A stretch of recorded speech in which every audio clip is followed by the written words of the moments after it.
안녕하십니까, 로지브릿지 애청자 여러분들.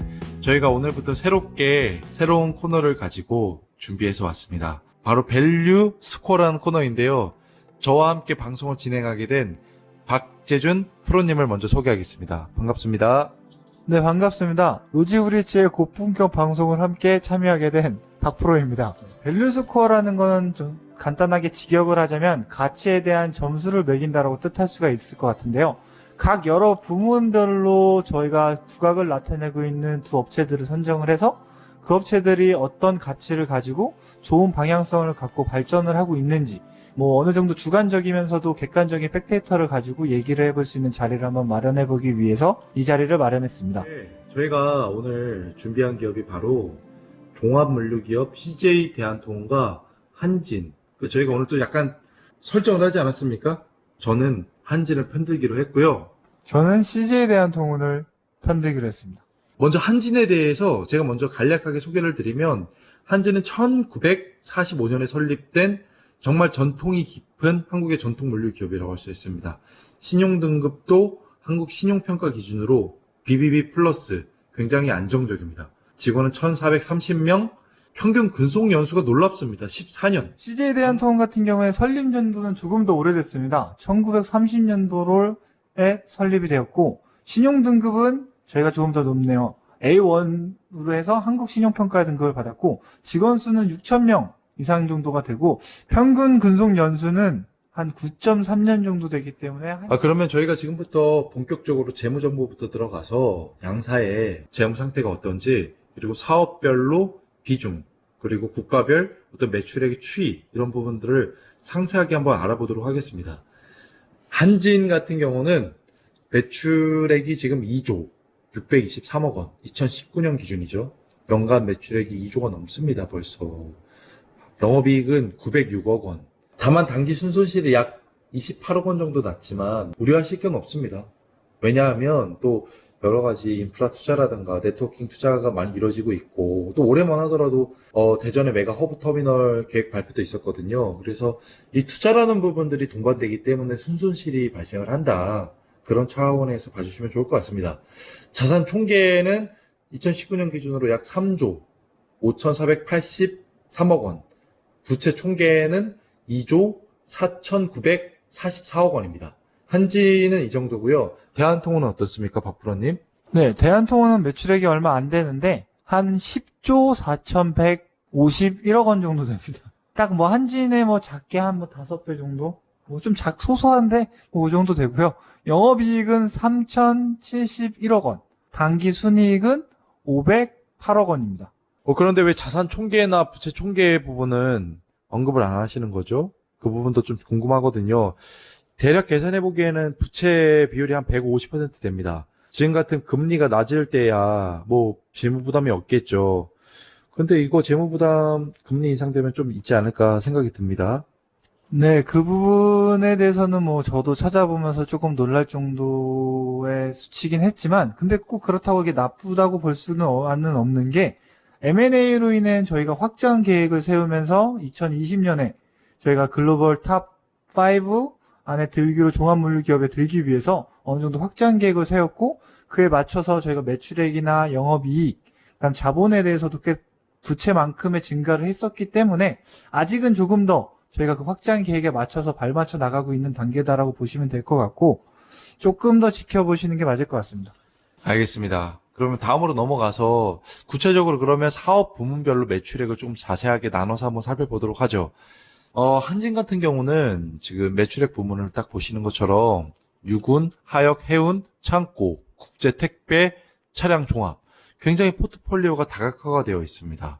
이 포트폴리오가 다각화되어 있다는 거는 국제 물류나 내륙 여러 가지 부문에서 사업 부문들이 굉장히 분산이 되어 있다. 한쪽에 쏠려 있다기보단 한쪽 사업이 조금 어렵더라도 다른 사업 부분에서 그걸 만회할 수 있는 그런 요인들이 많다. 그래서 굉장히 좀 안정적인 사업을 유지하고 있다. 이렇게 볼 수 있지 않습니까? 반면에 대한통운을 보니까 글로벌 사업 부분이 한 50% 달하는 것 같습니다. 어떠세요? 박프로님. CJ 대한통운 같은 경우에는 글로벌 사업 부분은 46% 정도로 가장 많은 부분을 차지하고 있고요. 그 다음에 CL 사업 부분 25.1%, 택배 사업 부분 22.3%로 저희가 조금 더 종합 물류 기업에 걸맞다고 생각합니다. 예, 잘 알겠습니다. 그럼 다음으로 넘어가서 국가별 매출액을 조금 다시 한번 짚어보면 저희 한진 같은 경우는 지금 보시는 것처럼 국내 매출 비중이 한 96%에 달합니다. 그 비중으로 따졌을 때 상당하죠. 2조 528억 원입니다. 2019년 기준으로. 반면 미국, 중국, 기타 국가의 국가별 매출액은 조금 1%대의 낮은 수준이긴 합니다. 그 부분은 뭐 당연히 인정을 하고 들어가는 이유는 한국에서의 충분한 어떤 이러한 인프라에 대한 그런 것들이 뒷받침되지 않는다면 여기를 허브 매개로 인해서 글로벌로 확장할 수 있는 기회 요인은 충분하다. 그렇게 볼 수 있을 것 같은데 어떻게 보십니까? CJ 대한통운 같은 경우는 지금 보기에 뭐 거의 다르지 않습니다. 국내 비중이 한 63.5% 되는 것 같은데요. 어떻습니까? 네, 지금 63.5% 정도로 나오고 있는데 지금 점점 저희는 국내가 감소하고 아시아라든지 북중미 이쪽 글로벌 쪽으로 많이 진출을 하면서 확장되고 있는 거를 나중에 그 다음 도표에서 보실 수 있는데요. 그쪽에서 조금 더 자세히 한번 짚어보도록 하겠습니다. 네. 그러면 저희가 다음 장표로 넘어가서 15년도 대비해서 19년도 그 사이의 사업별 매출의 비중 변화를 상세하게 한번 살펴보겠습니다. 저희 한진 같은 경우는 15년도에 유군, 하역, 해운, 창고, 국제, 택배, 차량 이렇게 구분을 할 수 있는데 눈에 띄게 증가한 건 택배가 사실 맞습니다. 그 15년도에 택배 매출액이 5,130억 정도 됐고요.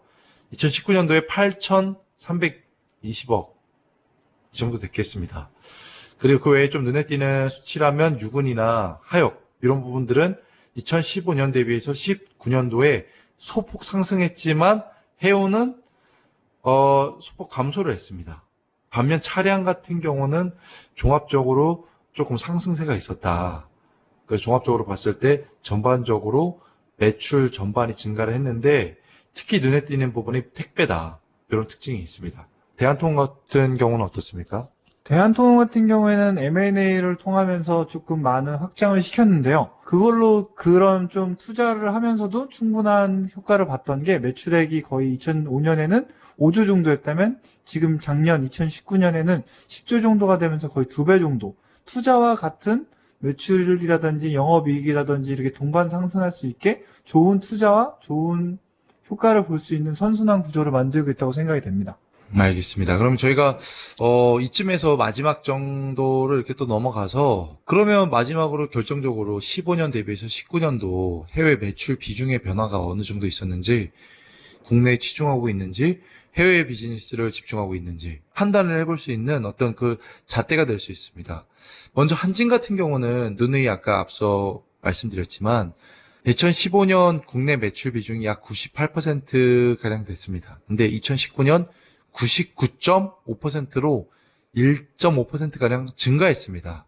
다만 미국이나 기타 좀 감소세를 전반적으로 보였고요. 그 이유에 대해서 이렇게 제가 확답을 할 수는 없습니다. 그 기업 내부 사정까지는 모르겠지만 일단 국내 택배 사업 전반에 대한 네트워킹과 인프라를 투자를 해서 한국 시장을 먼저 선점을 하고 글로벌 종합물류 기업으로서의 어떤 입지를 좀 다지는 기회를 갖자. 그 이후에 여기에 노하우를 충분히 가지고 이 시스템과 솔루션, 그 시스템을 가지고 그대로 동남아시아라던가 아니면 미국이라던가 중동이라던가 해외 여러 국가로 나가서 늦지 않다. 저는 이 부분은 너무 CJ 대한통운이 성급했다. 현지화를 시키려고 M&A를 했다고 보여지긴 하지만 너무 몸집을 키우는데 집중하다 보니까 실제 몸집을 키우는데 집중하다 보니까 부채나 어떤 자본 총계 이런 것들에 대해서 부채 비율이 너무 과도하게 상승했고 장기적으로 코로나 이슈도 터졌고 또 현지의 글로벌 DHL이나 DB 쉔코 그 외에 각 국가에 있는 유명한 또 물류기업들이 있을 텐데 그 기업들과 경쟁해서 살아남을 수 있는 여력이 있을까? 선택과 집중 측면에서 봤을 땐 한진이 옳았다. 어떻게 보십니까? 그 부분은 조금 동의할 수 없는 부분인 게 한진은 2015년에 98%, 2019년 때 99.5%. 그러니까 선택과 집중을 했다 했지만 선택과 집중을 할 수밖에 없는 상황이었다는 판단이 어느 정도 드는 게 기껏해봐야 오르는 게 1.5%입니다. 이거를 선택과 집중이 아니라 어쩔 수 없는 선택이 아니었나라는 생각이 들 정도였었고 그에 반면 CJ 대한통운은 국내가 85% 정도를 하고 있었지만 이미 예전에 2013년도에 CJ JLS와 합병할 때 목표를 가지고 2020년에 그 글로벌 탑10 종합물류 기업이 되겠다라는 목표를 가지고 그 방향성을 가지고 좋은 방향으로 좀 나아가고 있었다라고 말씀을 드릴 수가 있을 것 같고요. 코로나 같은 경우는 이제 어쩔 수 없는 자연재해나 이제 천재지변 같은 경우에 대한 건 누구나 예측을 할 수가 없었기 때문에 그런 거에 대한 여파는 충분히 클 거라고 예측이 되지만 방향성은 좋고 좀 좋게 잘 가고 있었다라고 저는 판단을 할 수 있습니다. 한진의 선택과 집중에 대해서는 조금은 이해가 가지 않는 부분이 많습니다. 예, 박프로님 말씀 잘 들었습니다. 끝까지 시청해주시고 청취해주신 많은 독자 여러분들 진심으로 감사드리고요. 마지막으로 박프로님의 인사 말씀 한번 같이 듣고 인사 나누겠습니다. 감사합니다. 감사합니다.